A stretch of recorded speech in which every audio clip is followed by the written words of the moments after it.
Miembro del Tribunal Constitucional Español, Roberto García Calvo, frente a la Bahía Santanderina, en su casa de verano,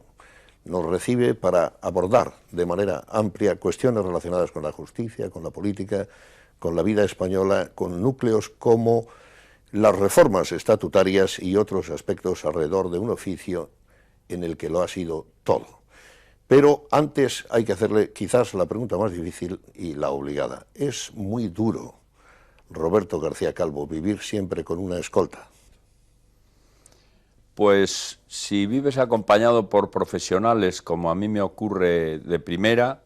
y que llevan tiempo contigo, llegas a olvidarte de que llevas escolta, de manera que haciendo bien su tarea, te olvidas de escoltas. Llegan a conocerte, o tú llegas a conocerte, o a tener una especie de ósmosis personal con ellos,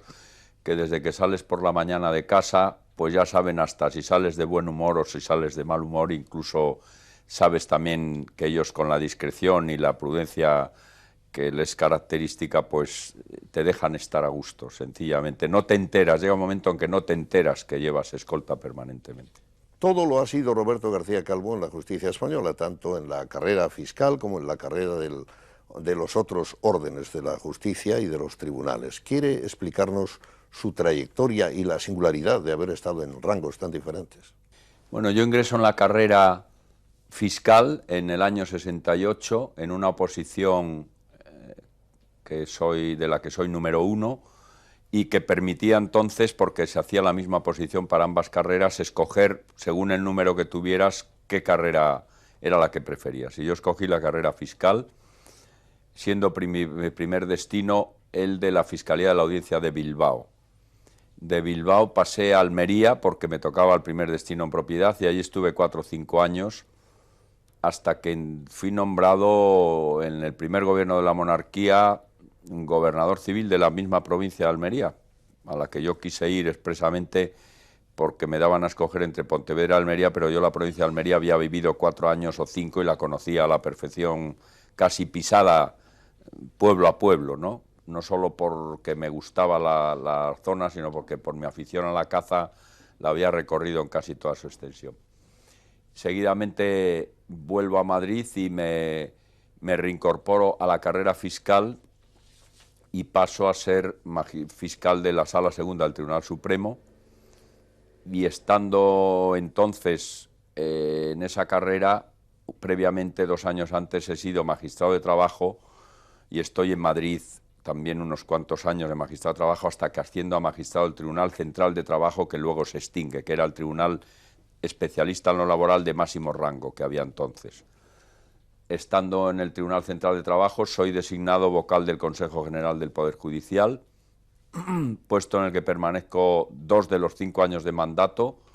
porque soy nombrado en sustitución de uno de los vocales que le quedaba un periodo de mandato y solo estabas el tiempo que le restaba al que sustituías, y después me reincorporo a la Fiscalía del Tribunal Supremo, y estando en la Fiscalía del Tribunal Supremo soy designado por un Consejo General del Poder Judicial presidido por el que hoy es mi compañero de Tribunal Constitucional, Pascual Sala, magistrado de la Sala Segunda del Tribunal Supremo, puesto en el que estoy hasta que soy designado magistrado del Tribunal Constitucional hace 4 años y medio aproximadamente. Conocedor por las distintas posiciones que ha tenido, y sobre todo cuando tuvo que acceder al Tribunal Constitucional, le quiero preguntar por una referencia comparativa con otros sistemas judiciales. ¿Es el nuestro muy singular o tiene menos presidencialismo? ¿Cuál es su opinión al respecto? Bien, las connotaciones políticas que puede tener la carrera fiscal tienen una justificación desde el punto de vista pragmático y yo que diría político-operativo. Constitucionalmente está proclamada la separación de poderes, y al estar proclamada la separación de poderes es bastante difícil que la clase política resista la existencia de un poder judicial auténticamente independiente. Esto se produce en la primera etapa de la transición, y cuando, diríamos, las fuerzas denominadas progresistas, entre comillas, detectan que electoral y democráticamente los conservadores jueces, que son la mayoría, tienen ese tinte, pues deciden cambiar el sistema de elección de vocales del Consejo General del Poder Judicial y hacer partícipe en su designación a los partidos políticos. Ese no es el diseño inicial de la ley orgánica del Tribunal Constitucional, pero no obstante se cambia con la famosa enmienda Vandrés, que es la que cambia el modo de selección. Con lo cual empieza la politización de la carrera fiscal, porque entiendo que la clase política no resiste una justicia absolutamente independiente y de alguna manera hace que los altos cargos de la carrera judicial, como son magistrados del Supremo o presidentes de tribunales superiores, como son designados por el Consejo General del Poder Judicial, el Consejo se tiñe de política de alguna forma y según el partido dominante es el tinte del Consejo General del Poder Judicial. Incluso muchos de sus nombramientos tienen afinidades de tipo político que en un sistema judicial verdaderamente independiente o solo y exclusivamente seleccionado por los jueces como miembros de la carrera judicial no tendría ese tinte porque sería elegido con mayor objetividad. A diferencia del sistema anglosajón o norteamericano, especialmente donde el tema judicial tiene un contenido político a niveles de rango no de Tribunal Supremo, sino de tribunales federales, sin embargo, tiene el pragmatismo de lo anglosajón, en el sentido de que aunque son elegidos por el presidente y las cámaras del Congreso y del Senado norteamericano, tienen carácter vitalicio, y los magistrados del Tribunal Supremo son magistrados del Tribunal Supremo hasta que se mueren, se pueden morir en el Tribunal Supremo ejerciendo la jurisdicción, lo cual les convierte automáticamente en independientes, aunque tengan un nombramiento hecho por los republicanos o un nombramiento hecho por los demócratas, porque en definitiva se independizan ya en su vida jurisdiccional del presidente que los designa y del Congreso o del Senado que les homologa en definitiva y rematan su vida profesional ejerciendo la jurisdicción con absoluta independencia. Vamos al nivel de la calle, los inmigrantes, por ejemplo, para que no sea sistemática la conversación y abordemos muy diferentes aspectos. Por una parte, estamos obligados a la solidaridad. España fue un país de inmigrantes, el 19 América, en los años 50 Alemania y a otros puntos de Europa,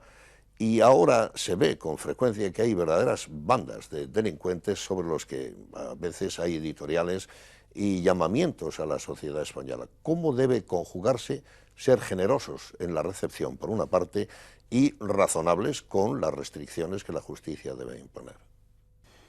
Yo creo que la experiencia de otros países nos debía servir de modelo, es decir, la emigración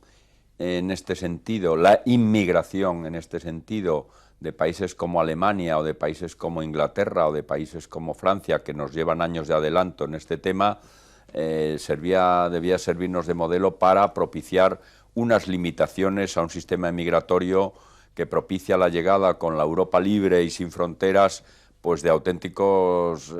bandos y bandas de delincuentes que ya no vienen exclusivamente a trabajar, sino que por el libre tránsito permite la llegada de grupos mafiosos que se ubican en zonas muy conocidas de la costa española, por ejemplo, en la costa levantina o la Costa del Sol, y centran allí sus bases operativas de tráfico de drogas o de tráfico de armas o de tráfico de blancas, en definitiva. Yo creo que la nación debe preservar, dentro de límites de lo que significa la libertad de movimientos, pues la llegada de una emigración que no tenga la garantía de venir a trabajar a España, sino de venir a delinquir. Y en definitiva yo creo que las leyes ahí, como está empezando a ocurrir en los países que el fenómeno lo han sufrido con anterioridad, debían ser más restrictivas y mucho más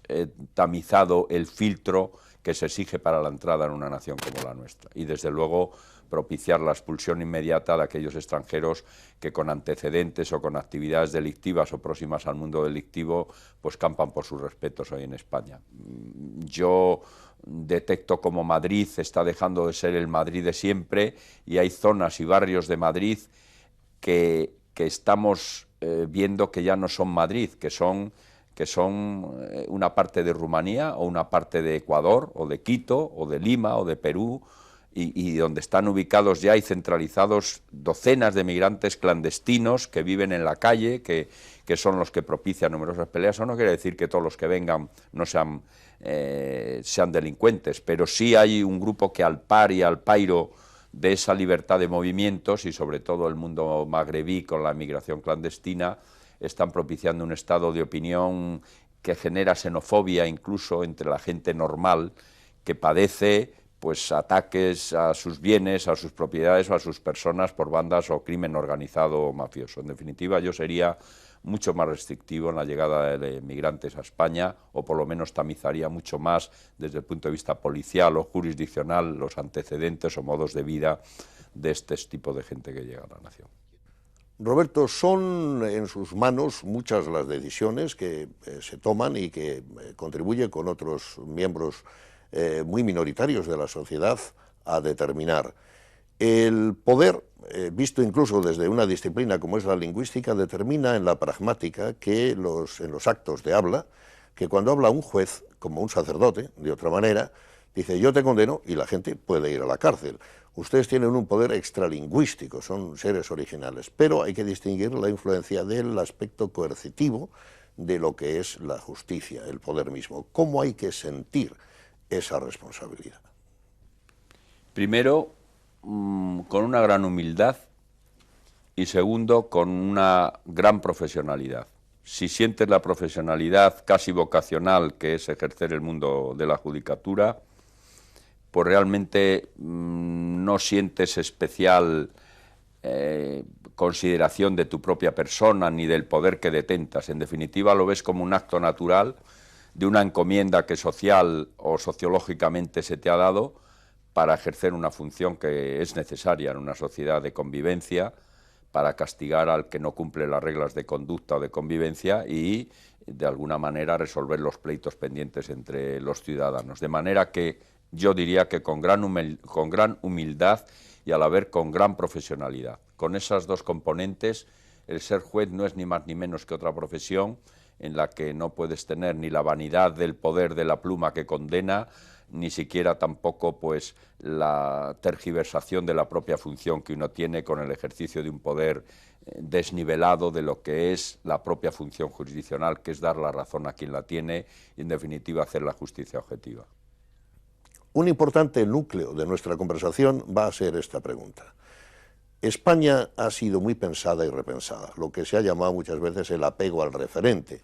no solamente desde los antiguos tiempos o desde la polémica de Claudio Sánchez Albornoz y Américo Castro, sino sobre todo en la hondura del 98, por no ir a los ilustres asturianos, Cadalso, Jovellanos,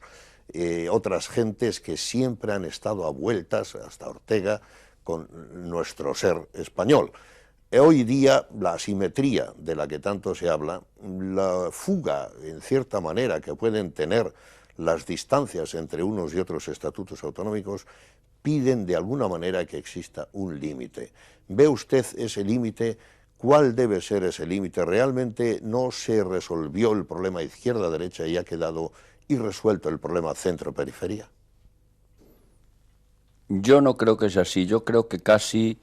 es un padecimiento, una enfermedad de nuestra propia nación que es hora y tiempo de ser curada. Es decir, la propia integración de España en la nación o supranación europea nos debía de hacer perder la visión miope de lo que es una nación ensimismada en sus propias peleas y en sus propias luchas fratricidas, y es hora ya y punto y hora de terminar con esta especie de reiteración del hecho histórico, de reivindicaciones independentistas o reivindicaciones autonomistas que creo que han perdido sentido en una Europa libre y en una Europa globalizada, en definitiva. Yo creo que es cuestión de educación política y que solo el transcurso probablemente de unos años más nos haga perder la referencia de lo que significó la lucha fratricida, la guerra civil, salvo por parte de aquellos que aún siguen reivindicando pues esos criterios autonomistas que tienen tintes independentistas y que hacen tanto daño a la nación. En definitiva, yo creo que la gran masa de españoles siente vivamente y cada vez más, precisamente por reacción a esas aspiraciones independentistas, lo que es formar parte de una nación, sentirse nación y hablar sin vergüenza de lo que significa España como nación, y no con el eufemismo de Estado para sustituir un término tan genuino y tan propio como es el de nación española. En definitiva, yo creo que es un problema sociológico más que político y que por mucho empeño que pongan los políticos o determinados políticos en revolver este asunto, periódicamente y cada 40 o 50 años, el sentido común de los españoles nos llevará a estabilizar frente a los que quieren una revuelta casi constitucional, pues lo que significa ser una nación seria en Europa y tener un sentido de Estado que a veces, en algunos momentos, en algunas autonomías se desborda con tintes autonómicos e independentistas que yo rechazo, desde luego, absolutamente. Yo creo que somos todos muy conscientes, todos los miembros del tribunal, creo absolutamente que somos todos muy conscientes de que nos ha tocado la tarea problemática, difícil pero necesaria, de definir de una vez por todas el alcance de lo que significa la nación y el alcance de lo que significa el Estado autonómico. Es decir, tenemos esa tarea y la propia propulsión de los movimientos políticos y autonómicos que en este momento están en juego con las modificaciones estatutarias y las más altas cotas de autonomía que se pretenden, van a imponer al tribunal la obligación de decidir definitivamente lo que es España y el alcance constitucional del término nación y de lo que significan las autonomías. Yo, en este momento, y creo que no cambiaré mucho, soy de los que sostengo que lo que da de sí ya la Constitución está casi en su techo y poco más se puede hacer para salvar lo que es la nación en su sentido de Estado autonómico, porque si lo comparamos con otros países, no se ha producido en ellos la inversión de nación y Estado, mientras que aquí casi nos está costando hablar de nación y de sentido unitario de la nación para hablar de un Estado federal o de Estados federales. Los alemanes son nación alemana y es un Estado federal, pero sin embargo las cotas importantes de los elementos esenciales de lo que son una nación son vividos intensamente tanto por un alemán de Renania-Westfalia como por un alemán del Palatinado. En definitiva, yo creo que es consciente la ciudadanía de ello y dentro del Tribunal Constitucional creo que tenemos muy claro que dentro de la Constitución se pueden redefinir perfectamente los límites de los estados autonómicos sin salirse del propio texto constitucional. Para mí sería un auténtico drama tener que reformar un marco de convivencia que nos ha servido durante este tiempo para revitalizarnos como nación y para convivir pacíficamente. Una cosa son las explicaciones de tipo técnico o jurídico-político y otra la sociología y la calle. Mientras hablamos, hay una manifestación ahora mismo en Bilbao de Herri Batasuna. La pregunta es esta: ¿no le parece un poco optimista pensar que esto se va a resolver en un quinquenio, que es lo que le queda a usted de mandato, y sobre todo, ¿hubiera usted ilegalizado las tierras comunistas del País Vasco? Si tengo elementos probatorios de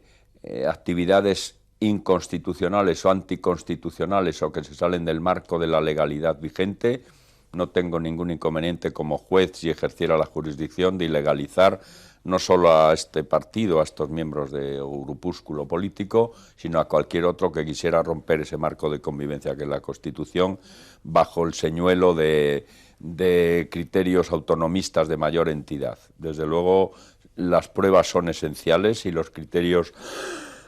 de acreditación de esas reivindicaciones son esenciales para decidir jurisdiccionalmente una determinación como esa. Yo no tendría ningún inconveniente en legalizar cualquier partido que rompiera el marco de convivencia constitucional o tuviera aspiraciones que se salieran del marco de la Constitución. Ninguno.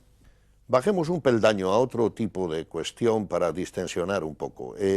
La comarcalización. Poca gente quiere emprenderla, por ejemplo aquí en Cantabria. A nadie le gusta que le quiten su ayuntamiento, aunque los habitantes sean muy pocos. ¿Cómo ve usted la necesidad, quizás ante el siglo XXI, de que exista una comarcalización en España y en regiones como la nuestra? Yo he sido muy crítico en su momento con la configuración autonómica de España y concretamente con algunas regiones que por mor de la fiebre autonomista se quedaron aisladas del contexto de lo que en el que históricamente habían estado integradas. Por ejemplo, para mí Cantabria siempre fue, si no cabeza de Castilla, sí la salida natural de una Castilla la Vieja tradicionalmente unida a todo lo que significa el mundo castellano-leonés, y eso significa, por un lado, que cuando las autonomías quedan reducidas a límites geográficos y poblacionales de escasa entidad, como ocurre con nuestra región, con Cantabria, donde prácticamente son 500.000 el número de los cántabros, que a la hora de postular reivindicaciones seculares pues tiene mucha menos fuerza que una región que tiene 2 millones de habitantes o 3. La comarcalización yo creo que la debían de propiciar los políticos, pero en el sentido de unificación, de generación de núcleos de población o urbanos de mucha mayor entidad, precisamente en comunidades uniprovinciales como son estas. Creo que eso es lo que daría fuerza precisamente a parlamentos de esta entidad o a reivindicaciones tradicionales o seculares de regiones de muy escaso número geográfico y de muy escasa entidad poblacional. Creo que el error se padece y se sigue padeciendo, y si es más, si hay una dispersión, disgregación o atomización de lo que significan las comarcas, poca fuerza puede tener la región para sacar adelante sus propias reivindicaciones. Yo iría a una unificación que tiene que romper diferencias ancestrales, tiene casi que penetrar de valle a valle, porque la propia orografía del terreno diferencia un valle de otro, pero eso es un problema educacional y casi sociológicamente impuesto a los políticos con una obligación para ir reformando precisamente esos criterios de aislamiento de los que es secular, ejemplo, pues una región como la de Cantabria, donde sus valles aíslan a sus poblaciones unas de otras y minimizan sus posibilidades reivindicativas y su propia fuerza social, ¿no? Hablando de la región cántabra, usted ejerce de hombre de la Bañeza, donde juegan, como decimos nosotros, con la bola acapada, mientras nosotros lo hacemos al pulgar o a la mano con la bola entera redonda. Usted viene de una tierra donde ha habido 3 miembros del Tribunal Constitucional, y sin embargo creo que puede sentirse ya montañés. Realmente tiene un sentimiento de no solo afincamiento, sino de pertenencia de alguna manera a la sociedad cántabra. Sí, sí, sí. Me siento montañés, me duelen y me gustan mucho las cosas de la montaña, hasta tal punto que mi vida, mi segunda vida, una por razón profesional es Madrid y otra por razón sentimental y de sentirme montañés, pues es Santander, donde yo vengo todos mis periodos vacacionales, donde han nacido mis 2 hijas, de donde es mi mujer y donde yo me siento con mayor número de amigos, de manera que las cosas de Santander las quiero y me duelen profundamente cuando no salen como yo creo que deberían de salir, ¿no? Jueces por la democracia, magistratura, Francisco Vitoria, porcentajes distintos, progresistas, gentes profesionales, otros simpatizantes, la judicialización de la política y la politización de la justicia. ¿Quiere elaborar sobre estos conceptos que han entretenido tanto la preocupación de los españoles y de la prensa, sobre todo? Pues sí, pero hay una razón casi histórico-política que evidencia este fenómeno. Precisamente una larga etapa de un régimen dictatorial produce una disfunción en la separación de poderes y existe una unificación que por reacción, cuando desaparece el régimen dictatorial, trata de colocar a cada poder en su sitio, y esto hay que entenderlo como fenómeno verdaderamente explicable desde el punto de vista de lo que es la separación de poderes. Pero eso también produce a veces una hipérbole y una reacción en exceso, que es decir, bueno, frente a un régimen dictatorial donde la separación de poderes estaba minimizada o casi anulada, ahora vamos a hacer lo contrario. Vamos a separar tanto los poderes que consigamos la independencia absoluta del Poder Judicial. ¿Eso qué es lo que hace?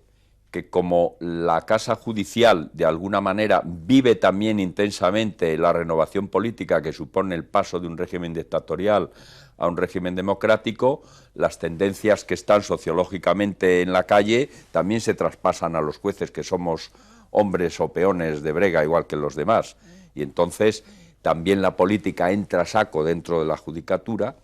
y los más activos políticamente hablando son los que propician el que se politice la justicia, porque son los que activan más desde el primer momento pues criterios o conceptos como el del uso alternativo del derecho, propio de Jueces para la Democracia, donde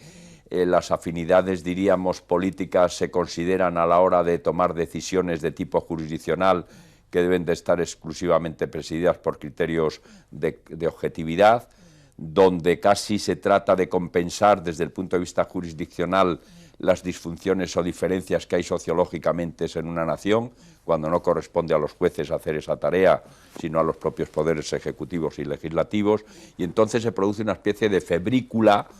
que alcanza a la propia judicatura. No obstante eso, la judicatura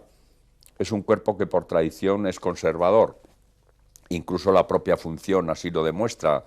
El modo, las costumbres, los comportamientos judiciales son conservadores. Se mantienen esquemas tradicionales de jerarquía, se mantienen esquemas tradicionales de formas que no se rompen a pesar del avance, diríamos, de la progresía judicial. Y llega un momento, desde hace 10 o 11 años, donde esa febrícula progresista que inunda también la judicatura y que politiza la política se estabiliza y pasa a tener un criterio, diríamos, de equilibrio, donde la justicia vuelve a retomar la idea de lo que debe ser, en definitiva, el tercer poder del Estado, independiente de los otros dos poderes. Esto no se logra del todo, porque aún así los políticos tampoco quieren que la justicia sea independiente y no esté politizada, porque de alguna manera el freno a los desenfrenos políticos es el de la propia justicia. Y cuando la justicia es independiente, el político sabe que no puede hacer todo lo que quiere hacer a veces, y entonces trata de politizar la política, y es cuando se imbrica por vía del Consejo General del Poder Judicial en la elección de sus miembros una actividad política partidaria que no es favorable a una independencia judicial sana y saludable.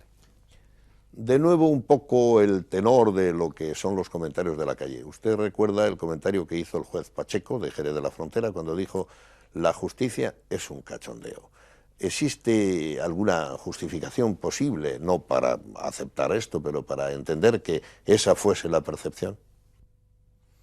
Bien, yo creo que es una anécdota que se produce por un personaje también peculiar, como es el propio alcalde Pacheco, y que, bueno, de alguna manera, dicho en Andalucía y por andaluz, pues tiene una resonancia también, si no peyorativa, sí definidora de lo que puede ser una justicia entendida en ese sentido casi folclórico que puede tener el mundo de esa filosofía, pero en definitiva creo que es una butaz y en definitiva la justicia no es un cachondeo. Lo que pasa es que a veces parece un cachondeo, porque el retraso de las decisiones judiciales o el modo de actuar de determinados jueces que son el estrellato de lo que significa no la justicia real, sino la justicia periodística, diríamos, o televisiva, pues hace que se tenga esa especie de deformación del concepto serio de lo que es la justicia. La justicia es un tercer poder del Estado, servido por profesionales del derecho, que si ejercen bien su función, pues desde luego no se dedican al cachondeo. Algunos puede que sí, pero la mayoría le puedo asegurar a usted que no. No será así, pero hay 11 entre los 12 miembros del tribunal al que usted pertenece, el Tribunal Constitucional, que están, no sé si castigados es el término correcto, pero tienen una sentencia del Tribunal Supremo. Usted, que ha estado en casi todos los órdenes, no parece que lleve muy bien esta penalización, si puede llamarse así. ¿Cómo se puede resolver y por qué existe esta contradicción? Bueno, es bueno que la segunda parte de la pregunta haya explicado lo que es el castigo, porque si no tiene connotaciones casi medievales, pero en definitiva 11 de los miembros del Tribunal Constitucional estamos condenados por la Sala Primera del Tribunal Supremo, en una sentencia histórica y única probablemente en el mundo,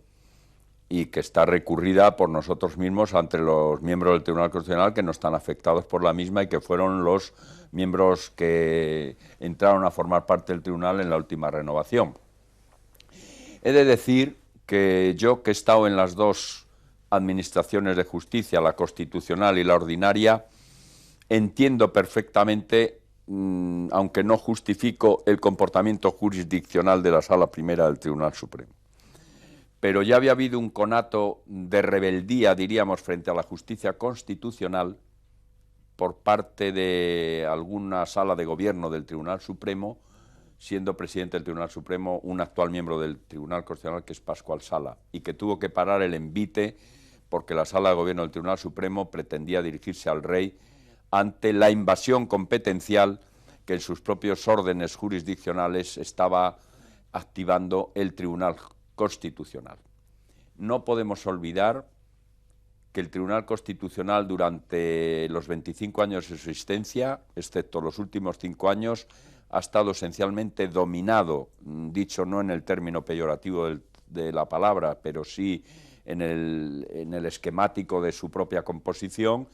por miembros de la cátedra y no de la judicatura, y a la vez por teóricos del derecho y no por gentes pragmáticas del derecho. La llegada de uno de nosotros, juez profesional, al Tribunal Constitucional produce siempre un impacto específico hasta en el modo de deliberar. Nosotros somos mucho más operativos, mucho más rápidos en administrar justicia, a pesar de que uno de los hándicaps de la justicia sea el retraso, pero desde luego, por ejemplo, la Sala Segunda del Supremo, que prácticamente lleva los asuntos al día, o con muy escaso retraso, una deliberación en una mañana puede resolver 5 o 6 asuntos importantes, porque se delibera yendo al grano, por decirlo en términos televisivos y aproximativos al gran público. Mientras que en el Tribunal Constitucional la diletancia jurídica, la gran dispersión ideológica, la gran digresión acerca de determinados temas, la alusión permanente al derecho comparado, pues hace que una deliberación se alargue 3 días, cuando en una sala de justicia ordinaria se delibera eso en un solo día. Y a la vez es muy difícil perfilar, o fue muy difícil perfilar por falta de cultura democrática y de lo que era la propia función del Tribunal Constitucional, perfilar cuál era la función jurisdiccional neta, que está reservada exclusivamente a los jueces y tribunales ordinarios, y no ser invadida por una función jurisdiccional nueva, que era la función de administrar justicia constitucional. Eso en los primeros tiempos no lo ha sabido hacer el Tribunal Constitucional y ha invadido terrenos y parcelas que son propias de la jurisdicción ordinaria. La jurisdicción ordinaria, muy guardiana y preservadora de sus propias competencias, yo creo que ha actuado correctamente en esa preservación, pero no desde luego en un resultado que considero injusto y que me parece una venganza de escasa monta en lo que significa la condena a miembros del Tribunal Constitucional, que es un hecho insólito, como digo, en la historia mundial de la judicatura a nivel de siglo XXI. En todo caso, creo que había sido un problema a resolver entre los presidentes de los órganos constitucionales, que son el presidente del Supremo y del Consejo General del Poder Judicial, y del propio presidente del Tribunal Constitucional, y creo que conversaciones que delimitaran perfectamente cuáles son los ámbitos que jurisdiccionalmente tiene asignado cada tribunal hubieran evitado un dislate como el que se produjo entonces. Todavía hay resquicios de que el tribunal, y así lo tratamos de imponer de alguna manera los que somos judiciales dentro del Tribunal Constitucional, tiene que hacer verdaderos esfuerzos de retención de su propia jurisdicción para que ésta no sea invasora de los términos en que está definida constitucionalmente la jurisdicción ordinaria. Por lo tanto, en esa dinámica que no es buena para nadie y que produce una presentación pública, por decirlo reiteradamente, impresentable, pues creo que es necesario reconsiderar la situación y probablemente la probable reforma de la ley orgánica del Tribunal Constitucional cancele definitivamente un tema de esta naturaleza, porque deje al tribunal reservadas exclusivamente las materias que constitucionalmente le deben de corresponder y a la jurisdicción ordinaria lo que realmente le debe corresponder. Por resumírselo en brevísimas palabras, creo que el Tribunal Constitucional, por falta de cultura democrática, pues no ha estado redefinido en su verdadera función, y a diferencia de lo que ocurre con el Tribunal alemán o con el Tribunal americano, que aunque es supremo es Tribunal Constitucional, el pronunciamiento de un Tribunal Constitucional debe ser 6 o 7 veces anuales en cuestiones esenciales, y lo demás debe ser jurisdicción ordinaria. Y no como aquí, en que el Tribunal Constitucional dicta aproximadamente, pues tiene 7.000 asuntos pendientes y dicta 300 sentencias anuales. Hay 2 manifestaciones que quiero mencionar para que usted reaccione ante ellas. Una es de El Lute, don Eleuterio Sánchez, que a su paso no hace mucho tiempo por Santander, dijo que era muy injusto que se perdonase a los etarras y en cambio se aplicasen muy duras penas a los delincuentes comunes. La otra es de Berlusconi, aunque creo que usted tiene pendiente algún proceso en el que interviene en relación a un caso suyo en España. Él dijo, para ser juez hay que estar loco. ¿Cuál es lo que usted puede responder a estas dos opiniones? Bueno, en todo caso, Lute es un personaje, no digo de ficción o de novela, es un personaje real, pero peculiar desde el punto de vista sociológico, de su propia formación, y un personaje de una inteligencia natural privilegiada que acaba reformándose, diríamos, desde el punto de vista delincuencial en un ciudadano de convivencia pacífica. Lo que ocurre es que la percepción que puede tener un delincuente común de la justicia no es la misma de la que puede tener un delincuente que es delincuente por su actividad política. Claro, cuando la actividad política deja de serlo para convertirse en una actividad terrorista o que atenta a valores ciudadanos, no puede ser comparativamente equiparable a lo que es un delincuente común que roba gallinas en un pueblo o que asalta un comercio para alimentarse. En definitiva, ese trato verdaderamente es distinto, pero jurisdiccionalmente está justificado ese trato diferenciador. Eso no quiere decir que deba ser condenado con mayor rigor el que roba las gallinas que el que pone una bomba en un supermercado. Son dos tratamientos diferenciados que no pueden equipararse. Y del señor Berlusconi, que es el actual primer ministro italiano, como es obvio, yo soy ponente de uno de los casos que hay pendientes en el Tribunal Constitucional, instruido por el juez Garzón, creo, en la Audiencia Nacional, y por lo tanto creo que no es momento adecuado para que yo me pronuncie al respecto sobre lo que hay pendiente del recurso del señor Berlusconi ante la justicia española. Hablemos finalmente de las mujeres. Su propia mujer, María José Aya, no pudo ser juez porque España lo impedía.